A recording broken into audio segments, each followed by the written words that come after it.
और ये मतलब टेररिस्टों ने, आप देखेंगे तो टेररिस्टों ने हद ही पार कर दिया वहाँ पे। महिलाओं को जैसा आप देखेंगे मणिपुर में वैसा तक कांड बोला गया है कि उनको नंगा करके मतलब समझिए कि ये सब किया गया है। मतलब रेप, कहीं कहीं तो आप देखेंगे कि रेप की भी खबर आ रही है, ये सब चीज़ें आ रही हैं। फिर वहाँ पे मतलब बहुत बदसलूकी किया गया है, ये सब चीज़ें भी देखने को मिलेगी। इसी वजह से पूरी तरह से आक्रोश है देश में, और इस बार बोला गया है मतलब कि अच्छे से सबक सिखाने का। और हमास भी समझिए इसके अटैक करने का ये रीज़न बताया जा रहा था, क्योंकि धीरे धीरे मिडिल ईस्ट का समझिए जो अरब देशों का राजनीति है, इससे ये हटते जा रहा था मतलब कोई ध्यान नहीं दे रहा था। देखेंगे अभी इजराइल और फिर यूएस और ये सऊदी अरब, ये लोग साथ आ रहे थे, तो इसके वजह से भी देखेंगे इसका मतलब पूरी तरह से हटते जा रहा था। और अभी यूएई का संबंध भी इजराइल से स्थापित हो गया था, तो धीरे धीरे ये पूरी तरह से कट ऑफ होते जा रहा था। तो इसके लिए भी अटैक किया है, ताकि अब देखेंगे जो इंडियन जो मिडिल ईस्ट इकोनॉमिक कॉरिडोर है, ये भी अभी शुरू हो रहा था में कि ये भी अब समझिए कि खतरे में पड़ गया है, ये भी अब शुरू। तो भारत के लिए 3-4 चीज़ें यहाँ पे देखनी पड़ेगी आपको।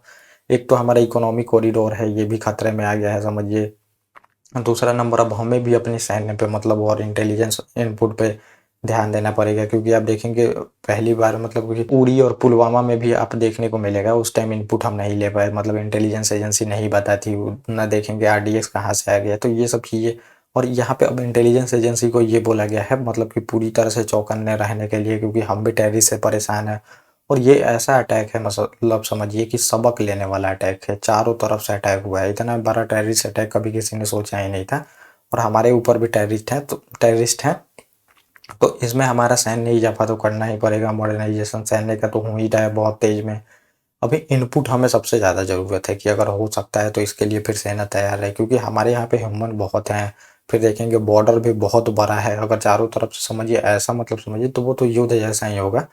तो ये होगा, तो ये बोला गया है इनपुट को लेके। और भारत का समझिए इकोनॉमी पे यहाँ पे असर पड़ सकती है, इसमें बताया गया है। अगर अरब कंट्री धीरे धीरे समझिए वहाँ पे ज़्यादा दिनों तक स्थिरता नहीं रहती है, तो वहाँ पे जो ऑयल का प्राइस है वो बहुत ज़्यादा इंक्रीज हो जाएगा। ऑयल का प्राइस इंक्रीज होगा तो फिर दिक्कत यहाँ पे इकोनॉमी को सफ़र करनी पड़ेगी, क्योंकि आप देखेंगे 80% जो समझिए ऑयल है तो हम अरब कंट्री से ही लगभग मंगाते हैं। अभी रूस से थोड़ा बहुत मंगा रहे थे, लेकिन 80% इम्पोर्ट ही करते हैं ऑयल, तो इससे भी दिक्कत हो सकती है इकोनॉमी को। और ये भी बताया गया है सुरक्षा खरीद जो होती है हमारी, मतलब बहुत ज़्यादा डिफेंस इक्विपमेंट हम मंगाते हैं, तो अब देखेंगे रूस के बाद सबसे ज़्यादा हम इजराइल से मंगा रहे थे। तो इस पे भी हमें ध्यान देना पड़ेगा, क्योंकि जो इनका आयरन डोम है ये भी फेल हो गया है, बहुत सारी चीज़ें फेल हुई हैं इसमें। तो इसको लेके अब आयरन डोम फेल हुआ है, तो ये भी समझिए 5,000 रॉकेट, उतना बहुत बड़ा मतलब आंकड़ा है 5,000 रॉकेट, तो उतना रोक पाना बहुत मुश्किल था। तो इसके वजह से बहुत सारे रॉकेट आके गिर गए थे।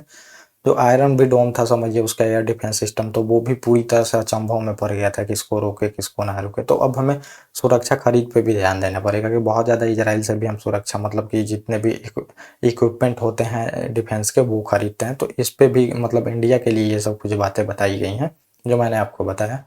तो ये पूरा टॉपिक था। ओके गाइस, थैंक यू, और अब हम मिलेंगे अपने नेक्स्ट